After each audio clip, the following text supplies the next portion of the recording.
Terima kasih Anda masih bersama kami di iNews Pagi. Pemirsa, bersama saya Ayah Nufus dan rekan saya Permana Tenaya. Kita ke informasi selanjutnya. Aparat gabungan TNI Polri Satgas Damai Kartens ini melakukan penyisiran usai KKB tebar teror di Kabupaten Puncak, Papua Tengah dengan membakar gedung sekolah dan honai milik warga.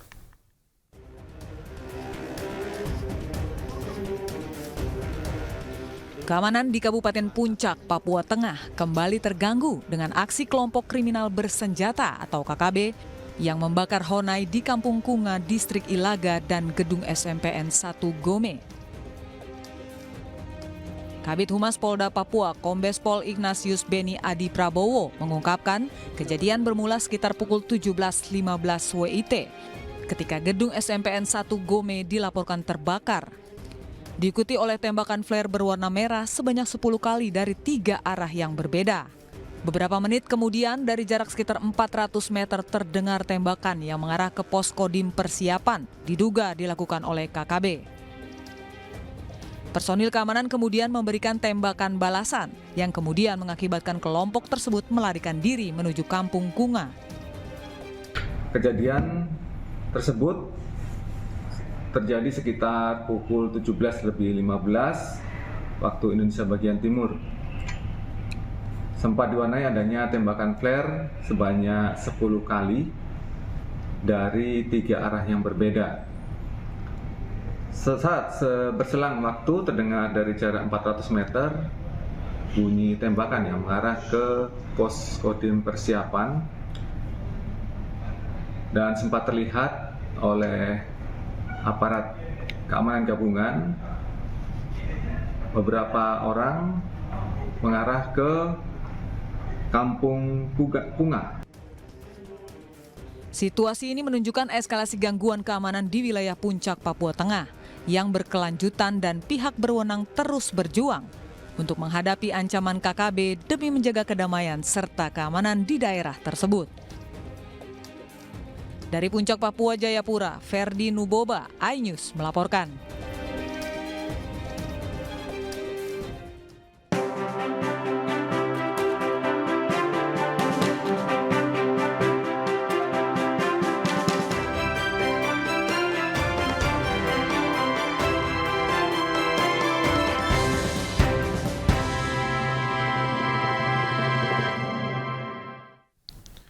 Sejumlah spanduk dan baliho Capres Ganjar Pranowo dicopot Satpol PP jelang kedatangannya di Kota Pematang Siantar, Sumatera Utara.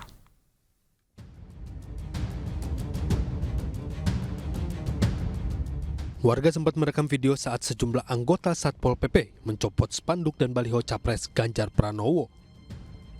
Belum diketahui mengapa pencopotan dilakukan saat menjelang kedatangan Capres Ganjar di Kota Pematang Siantar, Sumatera Utara, Sabtu siang. Warga yang merekam aksi pencopotan sempat heran karena hanya spanduk dan baliho Ganjar saja yang dicopot. Sementara itu Ganjar menanggapi santai atas pencopotan baliho bergambar dirinya. Pak, baliho Bapak dicopot, Pak. Pak, di center, Pak, baliho Bapak dicopot sebelum kedatangan ini. Siapa yang nyopot? Satpol PP, Pak. Satpol PP. Coba nanti ditanyain ke Satpol PP kok dicopot, kenapa? Apa salahnya? Apa salahnya? Pak. Padahal di sekitar kota sudah banyak terpasang foto pasangan capres lainnya. Tim Liputan iNews melaporkan.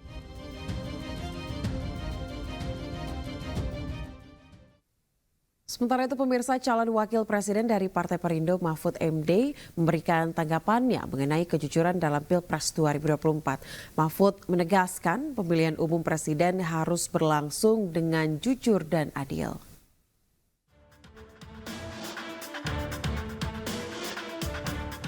Calon wakil presiden dari Partai Perindo, Mahfud MD yang mendampingi calon presiden Ganjar Pranowo memberikan tanggapannya mengenai kejujuran dalam Pilpres 2024.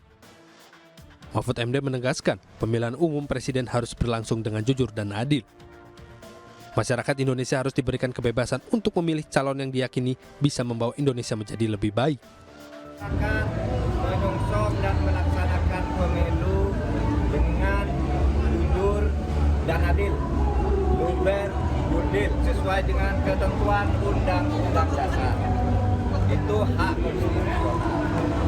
Jangan pernah curang karena kecurangan, kesewenang-wenangan, pemaksaan dan penipuan di dalam pemilu itu tidak akan pernah memberi berkah. Kalau Indonesia melahirkan pemimpin karena kecurangan di dalam pelaksanaan pemilu, maka Indonesia tidak akan pernah baik. Maka kepada siapapun yang ingin Indonesia ini baik, mari kita laksanakan pemilu ini untuk memberikan kesempatan kepada rakyat secara bebas menentukan pilihannya sendiri. Mahfud MD menghimbau pada semua pihak untuk jangan curang pada Pilpres 2024 nanti. Tim Liputan iNews melaporkan. Pemirsa, integrasi CCTV KPU di beberapa daerah dengan kepolisian setempat mengundang kritikan tajam. Publik khawatir ada kecenderungan oknum aparat tidak netral dalam Pilpres mendatang.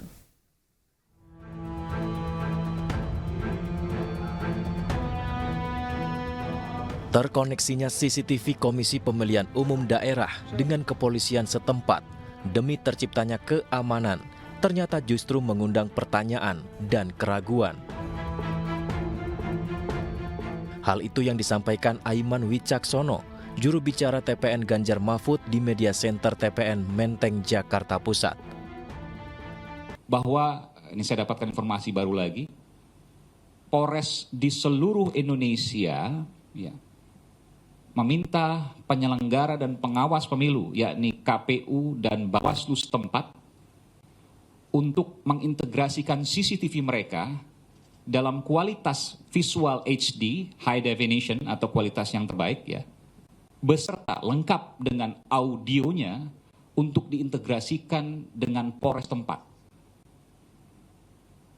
Ini hal yang menurut saya luar biasa.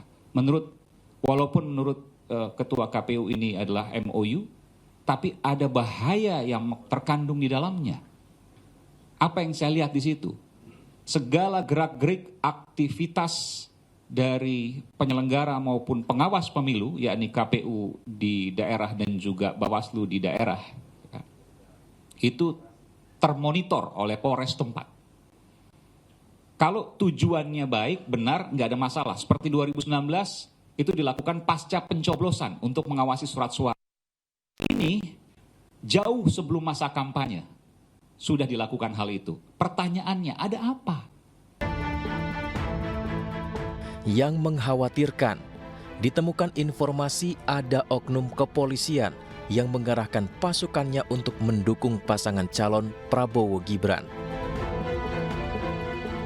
Dapat sejumlah informasi dari beberapa teman-teman di kepolisian yang mereka keberatan karena diminta oleh komandannya, nggak tahu nih komandan sampai di tingkat daerah atau tingkat pusat misalnya tidak disebutkan, yang meminta untuk mengarahkan atau membantu pemenangan dari pasangan Prabowo Gibran. Ini firm, ini nggak hanya satu, ada banyak yang kemudian memberikan informasi kepada saya. Seperti juga waktu kasus Sambo, saya juga mendapat informasi juga dari dalam juga kan, termasuk juga dari luar. Ini juga saya mendapat informasi dari dalam. Netralitas dalam Pilpres 2024 wajib dan harus dikedepankan agar mewujudkan pemilihan presiden yang adil. Tim Liputan iNews melaporkan. 3 aktivis 98 mendaftarkan gugatan melawan hukum pencalonan Gibran Rakabuming Raka sebagai cawapres. Pencalonan Gibran dalam kontestasi Pilpres mendatang ini dianggap dipaksakan. Dengan membawa sejumlah berkas, 38 aktivis 98 mendatangi Pengadilan Negeri Jakarta Pusat di Jalan Bungur Besar Kemayoran. Kedatangan mereka untuk melayangkan gugatan terkait pencalonan putra sulung Presiden Jokowi, Gibran Rakabuming Raka sebagai calon presiden. Gugatan tersebut ditujukan kepada Komisi Pemilihan Umum sebagai lembaga penyelenggara pemilu hingga mantan Ketua MK Anwar Usman. Penggugat menduga adanya perbuatan melawan hukum yang dilakukan oleh Komisi Pemilihan Umum karena menerima berkas pendaftaran Gibran sebelum KPU melakukan revisi perundang-undangan KPU. Itu itulah perbuatan melawan hukum. KPU menerima berkas pada tanggal 25 Oktober 2023 sebelum peraturan KPU-nya diperbarui atau Polda Kalimantan Barat membantah dugaan intimidasi kepada keluarga dan juga guru sekolah Ketua BEM UI Melki Sedek Huang. Bahkan Kapolda Kalbar mengaku siap membantu Melki jika membutuhkan pengamanan bagi keluarganya. Ibu saya di rumah didatangi oleh aparat keamanan, ada dari TNI, ada dari Polri. Kapolda Kalimantan Barat Irjen Polisi Pipit Rismanto membantah adanya dugaan intimidasi yang disampaikan Ketua Badan Eksekutif Mahasiswa Universitas Indonesia, Melki Sedek Huang. Melki mengaku intimidasi yang dilakukan oleh aparat itu tidak hanya menyasar dirinya, tapi juga keluarga dan guru sekolah. Namun menurut Irjen Pipit, pihaknya belum menerima laporan dan akan menyelidiki dugaan intimidasi tersebut. Kepolisian akan selalu siap memberikan pelayanan yang terbaik. Siapapun akan meminta jika memang dari keluarga saudara Melki butuh pengamanan ya atas ancaman, intimidasi dari pihak manapun, Polda Kalimantan Barat siap membantu memberikan pengamanan. Melki mengaku ancaman telah diterimanya sejak menjadi Ketua BEM UI pada 2023. Ancaman kian meningkat menjelang dan setelah aksi demonstrasi menolak putusan MK terkait putusan batas usia calon presiden dan calon wakil presiden RI pada 16 Oktober 2023. Namun demikian, Melki menegaskan tidak akan gentar dengan adanya ancaman tersebut. HP saya juga sudah beberapa kali ditelepon oleh aparat keamanan gitu. Tapi tidak satupun dari ancaman-ancaman itu yang membuat kita gentar. Artinya kalau kita semakin banyak diancam, kita sudah di jalan yang benar. Terkait acara ini seperti apa sih, Bang? Ya. Sejak kapan itu informasinya? Sudah, kalau ancaman dari awal tahun jadi Ketua BEM UI, tapi sehabis aksi dan menjelang aksi putusan MK itu semakin banyak gitu. Sebelumnya Mahkamah Konstitusi yang diketuai Anwar Usman telah mengabulkan gugatan terkait batas usia Capres-Cawapres. Putusan itu diduga untuk memuluskan langkah putra sulung Presiden Joko Widodo, Gibran Rakabuming Raka, untuk menjadi calon wakil presiden yang merupakan keponakan Anwar Usman. Tim Liputan iNews melaporkan. Ganjar Pranowo bersama ribuan warga melakukan senam sehat di lapangan segitiga Sekip, Kabupaten Deli Serdang, Sumatera Utara. Baca pres dari Partai Perindo ini pemirsa juga mengajak masyarakat menjalani hidup sehat dengan rutin berolahraga dan memeriksakan kesehatan secara rutin.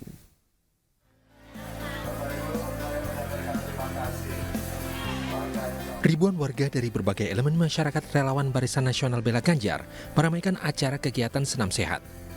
Para peserta senam sehat bersemangat baik dari remaja hingga ibu-ibu. Senam sehat bersama ini selain mengajak masyarakat untuk hidup sehat, juga sebagai dukungan kepada Ganjar Pranowo pada Pilpres 2024. Selain rutin berolahraga, baca pres dari Partai Perindo ini juga mengajak warga untuk selalu memeriksakan kesehatan rutin kepada dokter. Kita ajak masyarakat agar mereka hidup sehat. Kita ajak masyarakat agar dia mengerti nutrisi yang masuk ke tubuhnya itu yang sehat. Maka tadi saya minta, ayo selalu cek ke dokter. Tekanan darahnya, kolesterolnya, jantungnya, ya gulanya, agar mereka bisa menyiapkan diri ke depan bahwa ya saya sehat. Usai senam bersama, Ganjar Pranowo bertolak ke Pematang Siantar untuk melakukan berbagai kegiatan, termasuk berdialog dengan masyarakat. Dari Deli Serdang, Sumatera Utara, Amiruddin, iNews melaporkan. Menggelar kerja bakti hingga mengajak masyarakat donor darah dilakukan relawan untuk mensosialisasikan pasangan Ganjar Mahfud MD. Sementara itu karena dinilai memiliki banyak program yang bagus, pasangan Ganjar Mahfud mendapat dukungan dari para pedagang pasar tradisional di Jawa Timur.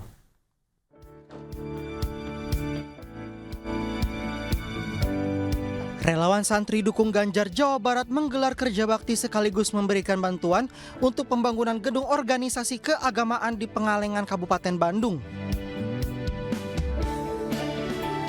Selain bakal digunakan untuk organisasi keagamaan, nantinya gedung ini juga akan menjadi tempat pendidikan agama bagi masyarakat sekitar. Sementara di kota Samarinda, Kalimantan Timur, relawan Sri Kandi Ganjar membangkitkan sisi kemanusiaan anak-anak muda untuk ikut mendonorkan darah di Palang Merah Indonesia. Selain meningkatkan produksi sel darah merah, donor darah juga dapat mencegah obesitas, menjaga kesehatan jantung, menurunkan kolesterol dalam darah, dan resiko kanker.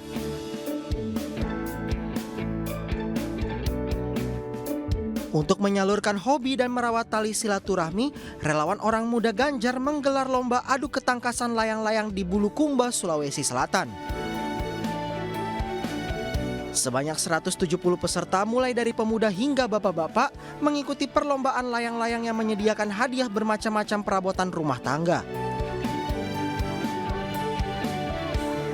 Dalam rangka memperingati Hari Pahlawan, relawan Krivi Saya Ganjar menggelar diskusi publik nilai kepahlawanan sebagai refleksi pergerakan pemuda di Ogan Ilir, Sumatera Selatan.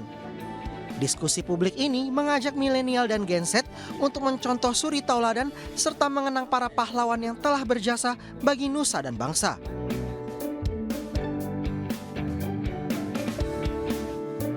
Dinilai memiliki program yang bagus, pasangan Capres Ganjar Pranowo dan Cawapres Mahfud MD didukung penuh para pedagang pasar tradisional di Bojonegoro, Jawa Timur.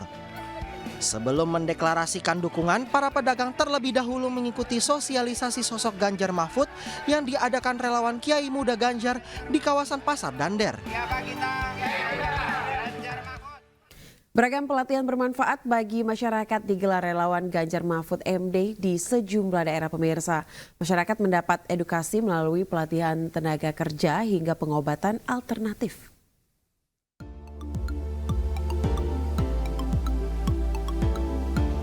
Kegiatan positif dan bermanfaat untuk masyarakat dilakukan relawan Ganjar Sejati dengan menggelar pelatihan pengobatan alternatif untuk warga Bandung, Jawa Barat. Warga mendapatkan edukasi pengobatan alternatif, akupuntur dan juga metode bekam seperti yang diajarkan Nabi Muhammad SAW. Sementara di Malang, Jawa Timur, relawan Ganjar Kreasi membuka akses lapangan kerja bagi masyarakat melalui pelatihan melinting tembakau. Tembakau kretek merupakan salah satu komoditas unggulan daerah, sehingga para peserta nantinya siap memasuki dunia kerja yang membutuhkan tenaga kerja linting. Relawan Ganjar Muda Pajajaran mendorong warga Tajur Halang, Kabupaten Bogor, Jawa Barat untuk terlibat aktif dalam memajukan sektor peternakan. Warga diberikan penyuluhan pemanfaatan potensi peternakan guna meningkatkan keterampilan dan wawasan yang menjadi bagian penting dari ketahanan pangan dan ekonomi nasional. Mendorong ketahanan pangan masyarakat Bojonegoro, Jawa Timur, relawan Ganjar Kreasi menggelar pelatihan budidaya dan pengolahan tanaman indigo vera sebagai pakan ternak alternatif berkualitas tinggi. Menurut praktisi pertanian dan peternakan Gilang Adi Permanan, pemberian pakan yang tepat mampu meningkatkan kualitas ternak memenuhi kebutuhan gizi, produksi dan reproduksi ternak. Sahabat Sandiaga Dulur Galuh Bebarengan Ganjar wilayah Ciamis, Jawa Barat mensosialisasikan pasangan Capres-Cawapres Ganjar Mahfud lewat kegiatan pelatihan budidaya ikan tawar. Dalam kegiatan yang digelar untuk mendukung pertumbuhan sektor perikanan lokal ini, juga dibagikan benih ikan gurame dan nila kepada masyarakat setempat. Sementara itu, agar tidak mengalami paceklik tangkapan, relawan nelayan Balat Ganjar menghadirkan program untuk membantu pelaut kecil di Pangandaran, Jawa Barat.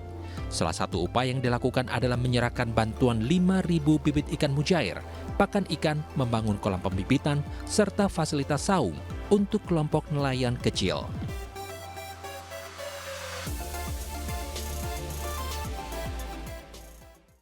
Partai Persatuan Pembangunan optimis mendapatkan 2.000 kursi secara nasional. Perolehan ini dianggap bukan mimpi karena suara P3 ditargetkan meningkat usai mencalonkan Ganjar Pranowo Mahfud MD. PLT Ketua Umum P3 Muhammad Mardiono menyampaikan bahwa dalam pemilu 2024 ini pihaknya menargetkan total 2.000 kursi legislatif atau 11 juta suara secara nasional. Menurutnya target jumlah kursi ini bukanlah mimpi mengingat respon masyarakat sangatlah positif setelah P3 mengusung Ganjar dan Mahfud di Pilpres 2024 mendatang. Khususnya di Jawa Timur, PLT Ketua Umum DPP P3 ini yakin bahwa mengusung Ganjar dan Mahfud dapat meningkatkan perolehan suara. Seiring dengan harapan tersebut, P3 membekali para calegnya dengan strategi pemenangan melalui acara pemantapan caleg DPR RI yang diselenggarakan di Ancol, Jakarta. Alhamdulillah ya, suara insya Allah di Jawa Timur akan naik, ditambah lagi dengan dimana kita mencalonkan Pak Ganjar, Pak Mahfud, ya ini respon dari masyarakat Jawa Timur, ya khususnya Madura ini sangat positif terhadap Partai Persatuan Pembangunan. Bahwasanya generasi saat ini perlu kita adakan pengetahuan tentang bagaimana itu politik, lalu bagaimana kita bisa membuka lapangan pekerjaan buat mereka sehingga dengan berpolitik, insya Allah mereka akan bisa memilih P3 menjadi. Pemirsa, Partai Persatuan Pembangunan memberikan peluang bagi kaum disabilitas dalam pelaksanaan demokrasi, salah satunya lewat pencalonan legislatif atau DPR RI. Untuk memperjuangkan kaum disabilitas, Sikdam Hashim Gayo yang merupakan caleg P3 Dapil 2 Aceh mengaku termotivasi menjadi wakil rakyat dari partai berlambang Ka'bah. Sikdam mengatakan yakin berjuang bersama P3 karena partainya memiliki 6 prinsip perjuangan. Salah satunya prinsip persamaan yang mencerminkan setara dan terbuka bagi siapa saja termasuk kaum difabel. Sikdam Hashim Gayo merupakan caleg yang memiliki segudang prestasi. Di antaranya menjadi penyandang disabilitas pertama yang mendapatkan penghargaan International Award for Young People dari Pangeran Philip tahun 2014. Sementara itu, PLT Ketua Umum P3 Muhammad Mardiono berharap lewat pertemuan caleg DPR RI kali ini dapat mengantarkan target pemenangan yang sudah dicanangkan. Di Indonesia itu ada sekitar 22 juta penyandang disabilitas, tunanetra, tunarungu, tunadaksa, dan disabilitas lain. Dan mayoritas dari mereka masih terdiskriminasi untuk mendapatkan pendidikan yang baik, pekerjaan yang layak, akses dan lain-lain. Itulah alasan saya ingin memperjuangkan mereka lewat partai. Untuk calon anggota DPR RI, calon anggota DPR RI dari Partai Persatuan Pembangunan seluruh Indonesia, kita untuk memberikan pembekalan dalam upaya untuk mencapai target pemenangan yang KPU Kota Cirebon, Jawa Barat akhirnya menerima kiriman logistik pemilu 2024 berupa kotak suara dan bilik suara. Logistik pemilu yang tiba di gudang KPU Kota ini turut mendapatkan pengawalan dari kepolisian dan Bawaslu Kota Cirebon.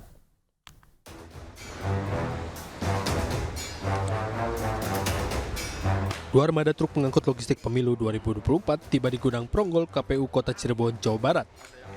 Logistik yang tiba ini berupa kotak suara dan bilik suara.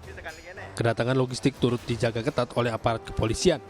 Selain itu, Bawaslu Kota Cirebon juga turut memantau dan mengawasi datangnya logistik untuk keperluan pemilu 2024. Komisioner KPU Kota Cirebon, Sanubi, mengatakan untuk logistik yang tiba ini berjumlah 4.104 untuk bilik suara dan 5.130 kotak suara serta 10 cadangan.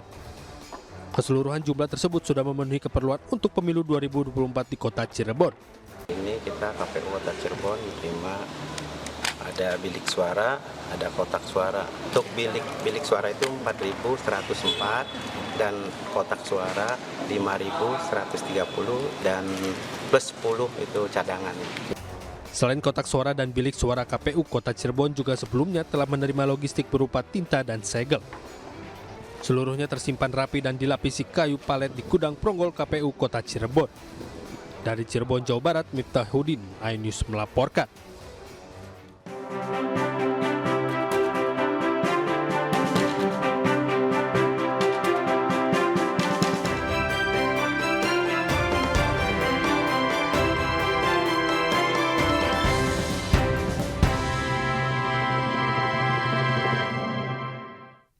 Kita ke informasi lainnya, pemirsa, sejumlah pakar hukum pidana kembali menyoroti kasus pembalakan liar oleh terpidana Adeline Lis. Para pakar hukum pidana menyarankan terpidana mengajukan peninjauan kembali.